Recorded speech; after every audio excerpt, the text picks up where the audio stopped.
Hello દોસ્તો, આજની સ્ટોરીનું નામ છે પૈસા આવ્યા પણ માં ગુમાવી.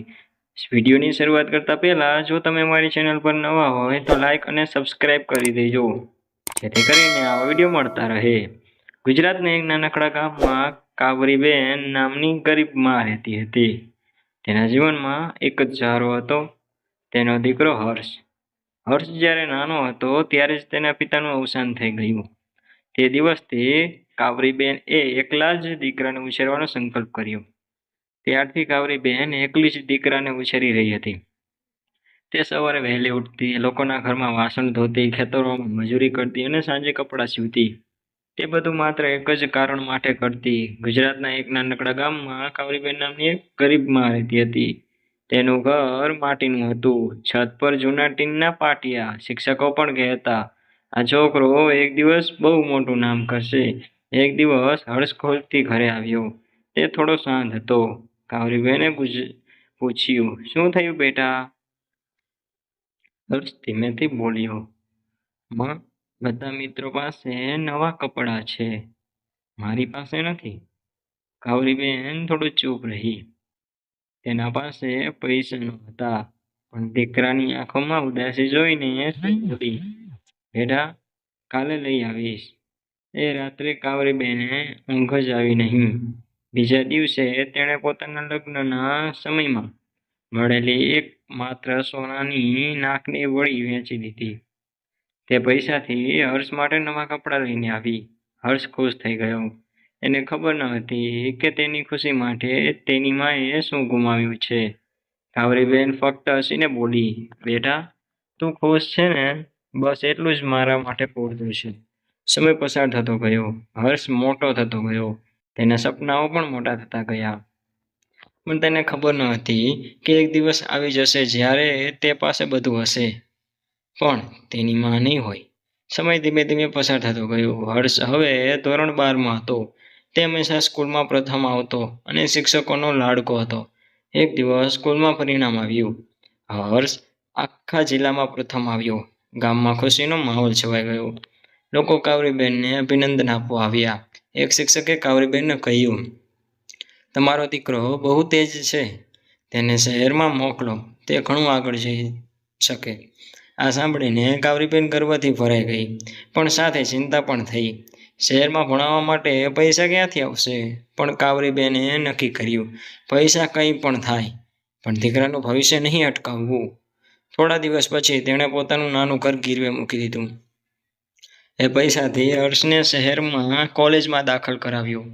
જ્યારે હર્ષ શહેર જવા નીકળ્યો ત્યારે કાવરીબેનની આંખોમાં આંસુ આવી ગયા. તે બોલી, બેટા, ભણજે અને મને ભૂલતો નહીં. હર્ષ હસીને બોલ્યો, માં, હું તમને ક્યારેય નહીં ભૂલું.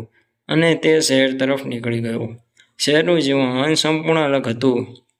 મોટી ઇમારતો, ચમકતી લાઇટો, નવા મિત્રો. હર્ષ ધીમે ધીમે આ નવી દુનિયામાં ખોવાઈ ગયો. પહેલાં તો તે રોજ પોતાની માને ફોન કરતો, પછી અઠવાડિયામાં એકવાર અને મહિના સુધી ફોન પણ ન કરતો. કાવરીબેન ગામમાં એકલી રહી ગઈ. દર સાંજે તે ઘરની ઓટલે બેસીને રસ્તા તરફ જોતી. તેના મનમાં એક જ આશા હતી, મારો દીકરો ક્યારે આવશે? તે પાડોશીઓને ગર્વથી કહેતી, મારો હર્ષ શહેરમાં ભણે છે, એક દિવસ મોટો માણસ બનશે. પણ અંદરથી તે ખૂબ એકલી હતી. એક દિવસ કાવરીબેને હર્ષને ફોન કર્યો. બેટા, કેમ છે?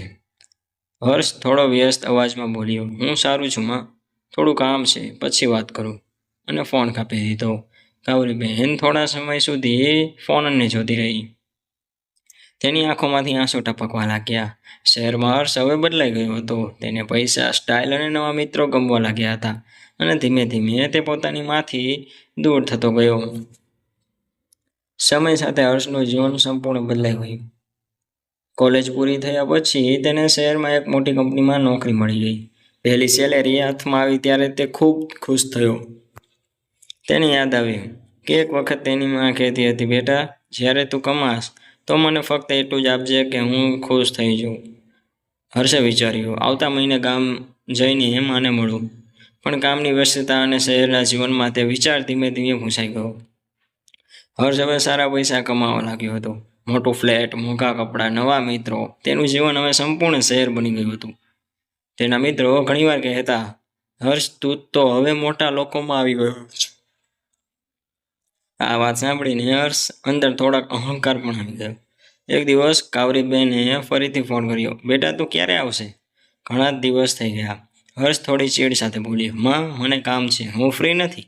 તમે સમજો ને. આ વાત સાંભળીને કાવરીબેન ચૂપ થઈ ગઈ. તે ધીમેથી બોલી. બરાબર બેટા, તું ધ્યાન રાખજે. ફોન કપાઈ ગયો. એ રાત્રે કાવરીબેન એકલી બેસી રહી. તેના હાથમાં હર્ષનો જૂનો ફોટો હતો. તે ફોટાને જોઈને તે બોલી.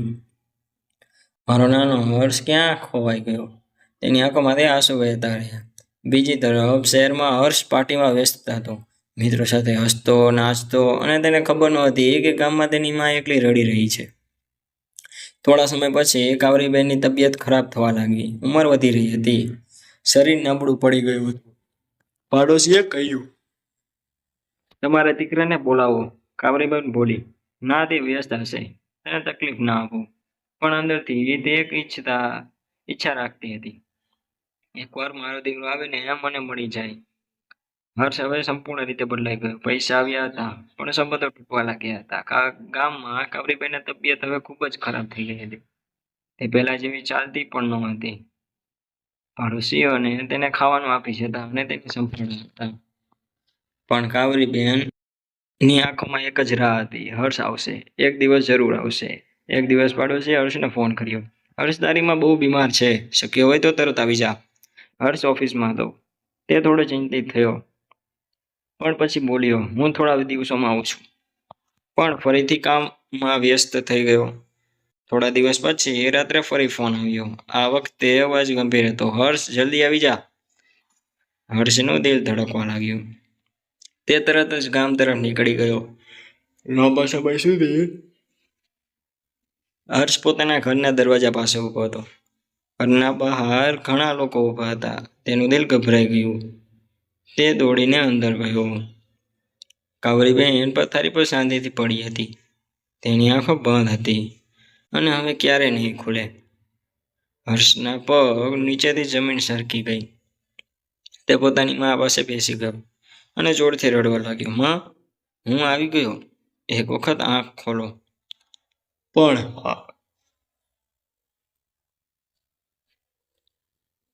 પણ હવે બહુ મોડું થઈ ગયું હતું. પાડોશીએ હર્ષને એક નાનું કાગળ આપ્યું. તે કાવરીબેનનો છેલ્લો પત્ર હતો.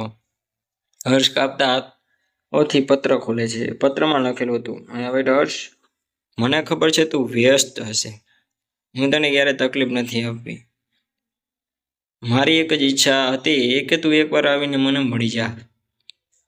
પણ જો ના આવી શકો તો દુઃખ નથી. તું ખુશ રહેજે, એ જ મારા માટે પૂરતું છે. આરીમાં આ વાંચીને હર્ષ તૂટી ગયો. તે જોરથી રડવા લાગ્યો. માં, મેં બધું મેળવી લીધું, પણ તમને ગુમાવી દીધા. તું એકવાર આવીને મને મળી જા. પણ જો ના આવી શકો તો પણ દુઃખ નથી. તું ખુશ રહેજે, એ જ મારા માટે પૂરતું છે. અરે માં. આ વાંચીને હર્ષ તૂટી ગયો. તે જોરથી લડવા લાગ્યો. માં, મેં બધું મેળવી લીધું, પણ તમને ગુમાવી દીધા. કાવરીબેન અંતિમ સંસ્કાર પછી ગામમાં શાંતિ છવાઈ ગઈ. લોકો ધીમે ધીમે પોતાના ઘેર પાછા જઈ રહ્યા હતા. પણ હર્ષ ત્યાં જ ઉભો રહ્યો, એકલો, તૂટેલો. તે ઘરની ઓટલે બેસી ગયો. એક જ ઓટલો, જ્યાં તેની મા દર સાંજે બેસી તેની રાહ જોતી હતી. હર્ષે આસપાસ જોયું. ઘર જૂનું થઈ ગયું હતું. દિવાલોમાં તિરાડો પડી ગઈ હતી. ચૂલો ઠંડો પડી ગયો હતો. બધું ખાલી લાગતું હતું. હર્ષના મનમાં એક જ યાદો આવવા લાગી. તેને યાદ આવ્યું, જ્યારે તે નાનો હતો ત્યારે તેની મા તેને ખોળામાં બેસાડી ખવડાવતી. વરસાદમાં ભીંજાઈને પણ કામ કરતી. પોતાની ઈચ્છાઓ છોડીને તેની દરેક ઈચ્છા પૂરી કરતી. હર્ષ જોરથી રડવા લાગ્યો. માં, તમે મને એટલું બધું આપ્યું અને મેં તમને શું આપ્યું? પડોશી કાકા તેની પાસે આવ્યા. તેઓ બોલ્યા, બેટા, તારી માં તને ખૂબ યાદ કરતી. દરરોજ આ ઓટલે બેસીને કહેતી, મારો દીકરો જરૂર આવશે. આ સાંભળીને હર્ષનું દિલ ફરી તૂટી ગયું. તેને સમજાયું તેની સૌથી મોટી ભૂલ શું હતી? એ રાત્રે હર્ષ ઊંઘી શક્યો નહીં. સવાર થતાં તેણે એક મોટો નિર્ણય લીધો. હવે તે ફક્ત પૈસા માટે નહીં જીવ્યું. હવે તે પોતાની માને નામે કંઈક સારું કરશે. થોડા દિવસ પછી હર્ષ ગામમાં એક નાનું કામ શરૂ કર્યું. તે ગરીબ બાળકો માટે મફત ભણતર શરૂ કર્યું. શાળાનું નામ રાખ્યું કાવરીબેન વિદ્યાલય. ધીમે ધીમે બાળકો આવવા લાગ્યા. ગામના લોકો પણ મદદ કરવા લાગ્યા. કોઈ ચોપડા આપતો, કોઈ પેન, કોઈ બેસવા માટે ચટાઈ. એક દિવસ હર્ષ શાળાના આંગણે ઊભો હતો. બાળકો હસતા રમતા ભણી રહ્યા હતા. તે આકાશ તરફ જોયું અને બોલ્યો, માં, આજે તમે હોત તો કેટલા ખુશ થાત. હર્ષના આંખોમાં આંસુ હતા, પણ દિલમાં શાંતિ પણ હતી. કારણ કે હવે તે પોતાની ભૂલનું થોડુંક સુધારવાનો પ્રયત્ન કરી રહ્યો હતો. સમય પસાર થતો ગયો. કાવરીબેન વિદ્યાલય હવે ધીમે ધીમે ગામમાં જાણીતી બનવા લાગી. હર્ષ હવે પહેલા જેવો નહોતો રહ્યો. તેના ચહેરા પર અહંકાર નહોતો, પણ એક શાંતિ હતી. અને અંદરથી એક ખાલીપણું પણ. દરરોજ સવારમાં હર્ષ શાળાની સાફ સફાઈ કરતો. બાળકો આવે તે પહેલા બેસવાની જગ્યા ગોઠવતો, બિલકુલ એ રીતે જેમ તેની માં ઘર ગોઠવતી હતી. એક દિવસ એક નાની છોકરી શાળામાં આવી. તેનું નામ હતું રીમા. તેના કપડાં જૂના હતા, ચહેરા પર ડર હતો. રીમાએ ધીમેથી પૂછ્યું, સાહેબ, હું અહીં ભણી શકું? હર્ષે પ્રેમથી કહ્યું, હા બેટા, આ શાળા તો તારા જેવા બાળકો માટે જ છે. રીમા શાળામાં આવવા લાગી. થોડા દિવસમાં હર્ષ નોંધ્યું કે રીમા હંમેશા ઉદાસ રહેતી હતી. એક દિવસ હર્ષે પૂછ્યું, શું થયું બેટા? ત્યારે રીમાની આંખોમાં આંસુ આવી ગયા. તે બોલી, મારી માં નથી. આ સાંભળીને હર્ષ એકદમ ચૂપ થઈ ગયો. તેને પોતાની જ વાર્તા યાદ આવી ગઈ. તે ધીમેથી બોલ્યો,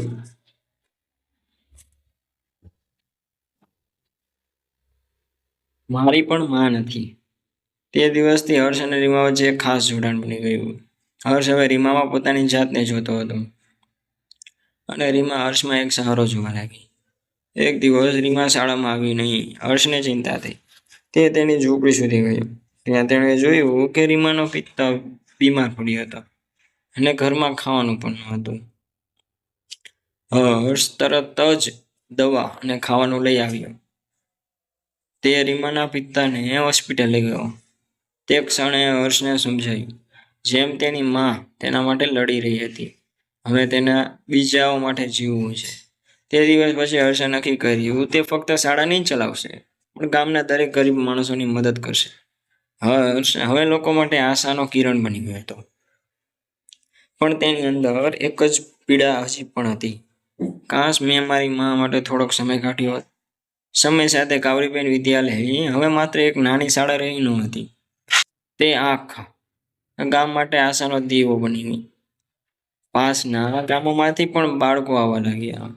હવે વધુ જવાબદારી અનુભવી રહ્યો હતો. એક દિવસ શહેરમાંથી કેટલાક લોકો ગામમાં આવ્યા. તેમણે શાળાની મુલાકાત લીધી. એક માણસ બોલ્યો, હર્ષજી, તમે ખૂબ સારું કામ કરી રહ્યા છો અને તમારી શાળાને મદદ કરવા માંગીએ છીએ.